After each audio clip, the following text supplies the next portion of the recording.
Hello guys, now we will study class 10th NCERT chapter Contemporary India, chapter 3 Water Resources. Under water resources we have already completed 3 topics. Now we will study about the Narmada Bachao Andolan or Save Narmada Movement. Okay, तो basically जो नर्मदा बचाओ आंदोलन है और save नर्मदो movement है, ये non governmental organisation के द्वारा बनाया गया। आपको पता ही होगा कि नॉन गवर्नमेंटल ऑर्गेनाइजेशन क्या होती है। और इसका देखो, ये किसके द्वारा बनाया गया है? ट्राइबल पीपल्स के द्वारा, फार्मर्स के द्वारा, इन्वायरमेंटलिस्ट के द्वारा, ह्यूमन राइट्स एक्टिविस्ट के द्वारा। ठीक है, शारदा सरोवर डैम जो है वो बेसिकली गुजरात में बना है, नर्मदा रिवर के पास। ठीक है, इसका मेनली जो फोकस था, it originally focused on the environmental issues related to trees that would be submerged under the dam water. ठीक है, इसका जो ओरिजिनल फोकस था वो था बेसिकली, सबसे पहले इसका जो फोकस था वो एनवायरमेंटल इश्यूज़ की तरफ था। ठीक है, और कि जो ट्रीज होंगी इस डैम से अफेक्टेड, उनको सेव करना और वो इस वाटर में सबमर्ज्ड ना हो। Recently, it has refocused the aim to enable poor citizens, especially that outstays displaced people, to get full rehabilitation facilities from the government. Okay, recently, in a recent period, what happened? The aim of the Narmada Bachao Andolan has been refocused, and what is its aim? Its aim is to enable the poor citizen. Like, see, what happened? I will just explain you. Suppose ये dam construct हो रहा है, ठीक है। Before dam ये एक यहाँ पे रिवर का फ्लो था और इसके आसपास ना घर रहते थे। ठीक है, लाइक बहुत सारे लोग रहते थे। ठीक, सेम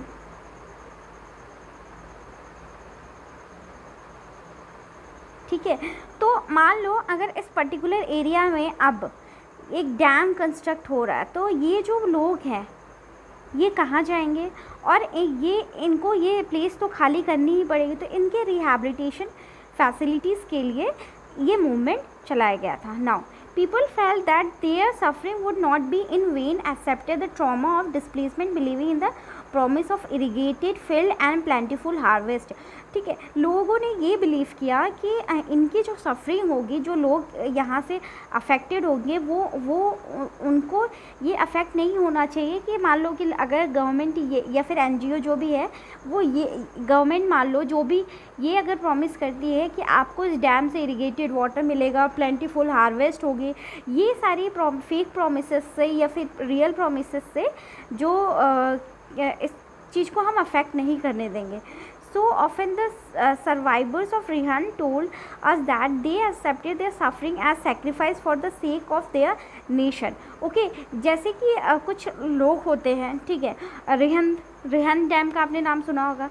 ठीक है, बेसिकली उनके कहने क्या था कि हम चलो ये सेक्रीफाइस इसलिए कर रहे हैं क्योंकि हमें लगता है कि हम ये अपने नेशन के लिए कर रहे हैं। But now after 30 bitter years of being adrift, their livelihood having even being more precarious, they keep asking, are we the only ones chosen to make sacrifice for the nation? Now see what happened.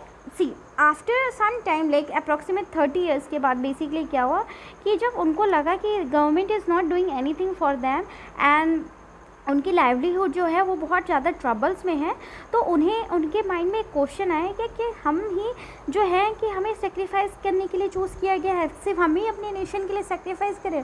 और क्या इस sacrifice से चीज़ें सच में implement हो रही है? क्योंकि हमने देखा था प्रीवियस क्लासेस में, वहाँ पे ये मेंशन किया गया था कि ऑल्दो डैम का एम का जो कंस्ट्रक्शन होता है वो इरीगेशन होता है, हार्वेस्टिंग होती है, बट कहीं ना कहीं इसका पानी मेनली इंडस्ट्रियलिस्ट या बड़े जिसके पास लैंड ओनर होते हैं उनको मिलती है। ठीक है, now irrigation has also changed the cropping pattern of many reasons. Just a minute, it is not a continue line, I guess. Just let me check.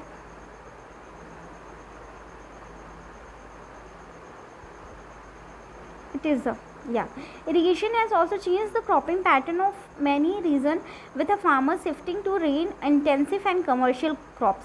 If it now talking about the irrigation system, like irrigation system ने क्या किया है, बहुत से farmers की pattern को change, cropping pattern को change कर दिया. बहुत से फार्मर्स जो हैं वो वाटर इंटेंसिव और कमर्शियल क्रॉप्स की फार्मिंग करने लगे हैं. This has great ecological and consequence like salinisation of soil. अब देखो इससे क्या होगा, just take example of intensive of commercial crop. हमने इंटेंसिव ऑफ कमर्शियल क्रॉप में के बारे में पढ़ा था. अगर उसकी इरिगेशन चीज़ें इरिगेशन ज़्यादा होंगी, ठीक है, और प्रॉपर इरिगेशन मेथड में नहीं की जाएंगी तो ऑब्वियसली सैलिनाइजेशन होगी, सॉइल सैलिनाइज्ड होगा. At the same time it has transform the social landscape that is increasing the social gap between the richer landowners and the landless poor. So what happened on the same side, on the other side there has been also a big change, like there has been also transformed, like social issues has been increased. Like see what will happen, like there is lots of gap will be generated between the richer landowners and landless poor. As we can see, the dams did create conflicts between the people wanting different uses and benefits from the same water resources. Okay, we can also see like कि what happen, dam सिर्फ ऐसा नहीं है कि सिर्फ normal चीज़ें पे ही affect करती है, नेचुरल पे, नेचर्स पे अफेक्ट करती हैं या लोगों पे अफेक्ट करती हैं, ये सोशल इशूज़ भी क्रिएट करती हैं. जैसे कि हमने सोशल इशूज़ देखा कि यहाँ पर रिचर लैंडओनर और लैंडलेस पुअर के बीच में गैप बहुत ज़्यादा हो जाता है. In Gujarat Sabarmati basin farmers were aggregated and almost cost riot over the higher priorities given to water supply in urban areas, particularly during droughts. Okay, if we talk about the Gujarat, ठीक है, Sabarmati basin में जो farmers basically क्या थे, ठीक है, उन्होंने ज़्यादा प्रायोरिटी किसको दी थी, जो अर्बन एरियाज़ में वाटर सप्लाई होते थे, ठीक है, और particularly during droughts में. Interstate water disputes are also becoming common with regard to sharing the cost and benefits of the multi-purpose project. ठीक है, अगर मान लो जैसे बहुत से मल्टीपर्पज़ प्रोजेक्ट बनते हैं तो वहाँ पे क्या होता है कि इंटर वाटर डिस्प्यूट भी क्रिएट हो जाता है. जैसे टेक एग्जांपल कि अगर हम कोई भी इंटर मल्टी प्रोजेक्ट डिस्प्यूट लेके चलते अगर नर्मदा का ही पानी है, नर्मदा का वाटर पानी आपको पता होगा कि 2 स्टेट से पास होता है, मध्य प्रदेश, गुजरात, आई गेस महाराष्ट्र से भी पास होता है, ऐसे जाता है, ठीक है. तो अगर मान लो इस वाटर शेयरिंग कोई प्रोजेक्ट बनता है जिसमें वाटर शेयरिंग महाराष्ट्र में कम हो रहा है या मध्य प्रदेश में कम हो रहा है या गुजरात में कम हो रहा है, तो ऑब्वियसली यहाँ के जो लोग होंगे इनके बीच में क्या होगा, डिस्प्यूट अराइज हो जाएगा. Now, do you know that Krishna Godavari dispute is due to objections raised by Karnataka and Andhra Pradesh government? It is regarding the diversion of more water at Koyano by Maharashtra government for multi-purpose project. This would reduce downstream flow in their states with adverse consequence for the agriculture and industry. आपको क्या पता है कि कृष्णा गोदावरी जो dispute है उसका objection सिर्फ इतना है कि इसका ये जो गोदावरी और कृष्णा गोदावरी डिस्प्यूट जो है वो बेसिकली कर्नाटका और आंध्र प्रदेश गवर्नमेंट के द्वारा हुआ था, ठीक है. इनका जो डिस्प्यूट का रीज़न है वो ये है कि ज़्यादा पानी महाराष्ट्र में दिया जा रहा है ना कि आंध्र प्रदेश में हो, ठीक है. Now see this is a map. आप ये सब देख सकते हो, बहुत सारे डैम हैं. हीराकुंड डैम आपको दिख रहा होगा, ठीक है, महानदी वाटर से आ रहा है. See here, just a minute, I will just let me zoom in, just a minute.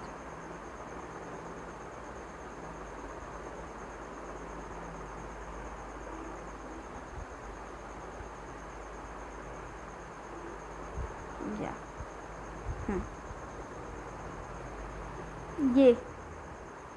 ये हीराकुंड डैम, रिहन डैम, हीराकुंड महानदी पे बना है रिहन डैम, ठीक है.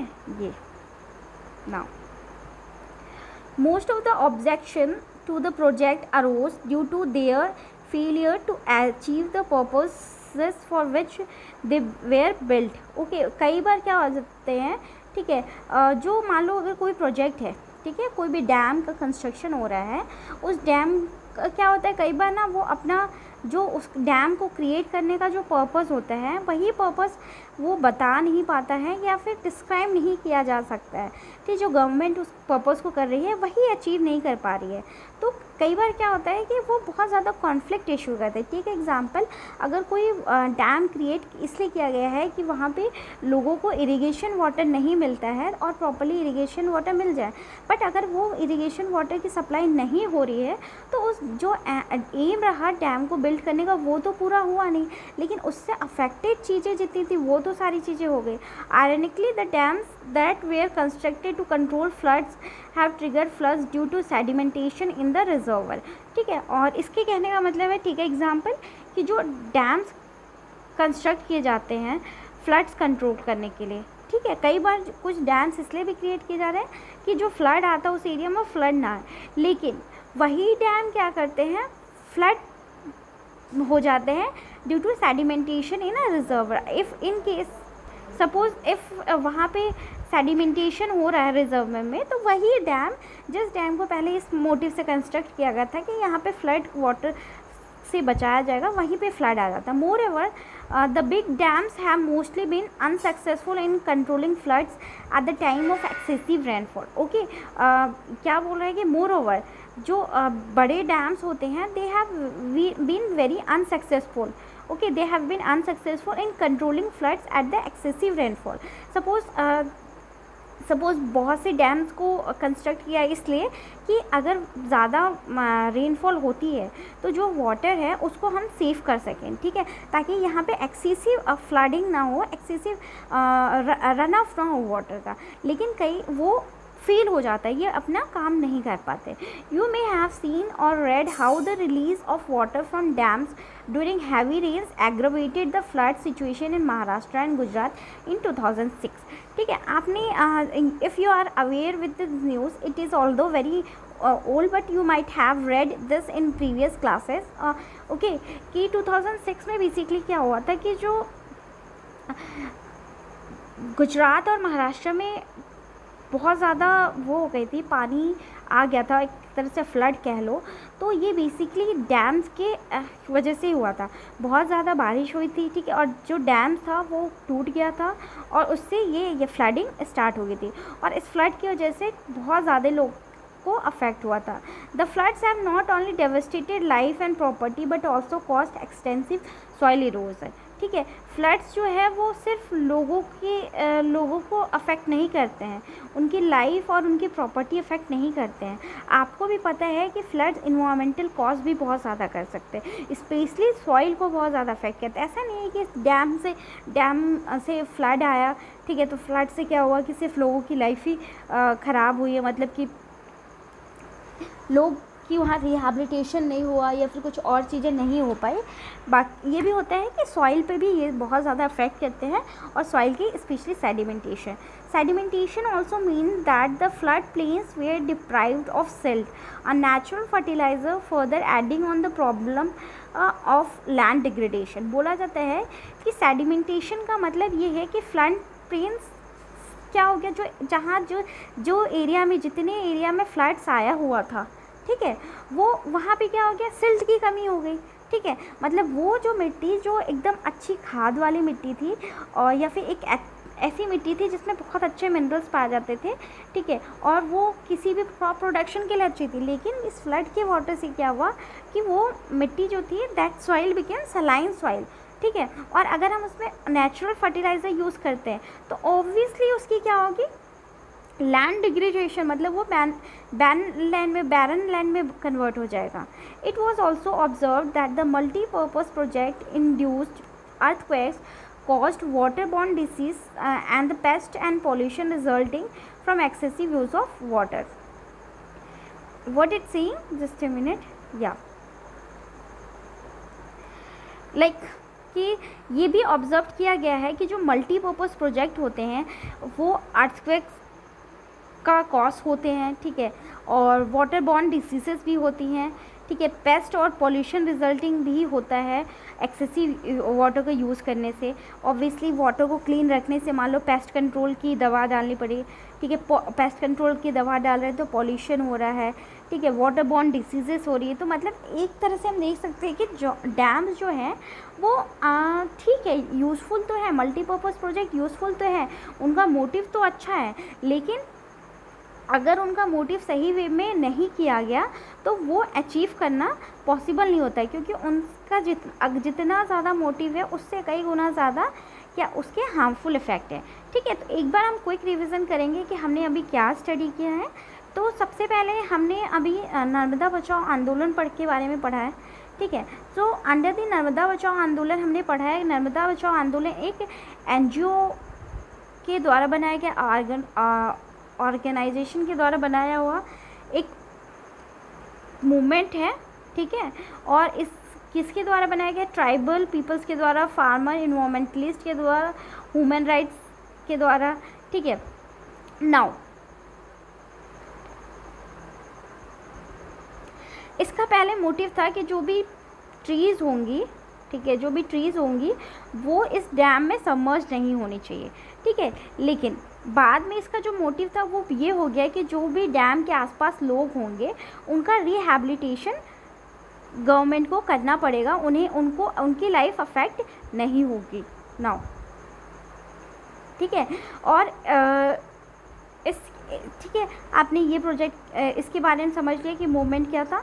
उसके बाद हमने क्या पढ़ा कि एग्जाम्पल दिखा कि क्योंकि कई बार क्या होता है कि लोग को लगता है कि ये नेशन के लिए सेक्रीफाइस दे रहे हैं। ठीक है, जो लोग मान लो कि डैम के आसपास हैं, अगर उनके लाइफ अफेक्ट हो रही है तो उनको लगता है कि ठीक है हम नेशन के लिए सेक्रीफाइसेस देख रहे हैं, लेकिन उनकी जो सेक्रीफाइसेस होती हैं वो बाद में जब उनके बेसिक एक्सपेक्टेशन कि हमें गवर्नमेंट कहीं और घर देगी या फिर ज़मीन देगी जहाँ हम अपना घर बना सकें, वो अगर फुलफ़िल नहीं होती है तो उन्हें बहुत तकलीफ़ होती है। और ये एग्ज़ाम्पल हम रिहन जो डैम था वहाँ के बसे हुए लोगों से हम समझ सकते हैं। नाउ आफ्टर दैट हमने क्या स्टडी की? After that we study about the irrigation. ठीक है, कि अगर इरिगेशन जो होती है बेसिकली कमर्शियल और इंटेंसिव क्रॉप्स के लिए, ठीक है, इंटेंसिव और कमर्शियल क्रॉप के लिए जो इरिगेशन होती है वो सैलिनाइजेशन को एक बढ़ावा देती है। ठीक है, देन वी स्टडी अबाउट कि जो डैम्स होते हैं वो सिर्फ इन्वामेंटल कॉस्ट नहीं करते या पीपल को कॉस्ट नहीं करते, वो सोशल इशूज़ भी क्रिएट करते हैं, जैसे कि रिच लैंड ओनर और पुअर लैंड ओनर के बीच में या लैंडलेस पुअर पीपल के बीच में क्या होता है, एक बहुत बड़ा गैप आ जाता है। नाउ आफ्टर दैट हमने ये भी देखा कि इंटर स्टेट जो मल्टीपर्पज़ प्रोजेक्ट होते हैं उससे भी क्या होता है कि लोगों के बीच में कॉन्फ्लिक्ट क्रिएट होता है। देन उसके बाद हमने क्या देखा कि बेसिकली यहाँ पे एक चीज़ बताई जा रही है कि आयरनिकली अगर डैम्स का जो मोटिव है, ठीक है, अगर उस मोटिव से उसको क्रिएट किया गया है और अगर वो मोटिव अचीव नहीं होता है तो वो सिर्फ नेम के लिए अचीव होता है, तो वो बहुत ज़्यादा लॉस करता है, क्योंकि उसके प्रॉफिट से ज़्यादा कई गुना ज़्यादा लॉसेस है, इन्वामेंटल लॉस है, पीपल लॉस है, सोशल कॉन्फ्लिक्ट्स है, बहुत सारी चीज़ें। और हमने ये देख लिया गुजरात और महाराष्ट्र जो 2006 में फ्लड्स आए थे, और हमने यहाँ पे एग्जांपल क्या पढ़ा कि जिस पर्पस से सपोज डैम को क्रिएट किया फ्लड कंट्रोल से, कई बार वो फ्लड कंट्रोल नहीं करता, फ्लड को बढ़ावा दे देता है अगर वो सैलिनाइज्ड हो जाता है, सेडिमेंटेशन हो जाता है उसके रिजर्वर में। Got it? So I hope कि आपको ये टॉपिक समझ में आया हो। Now for the next class will come to the next topic, that is a rain water harvesting. Under rain water harvesting we will study about so many things. Okay.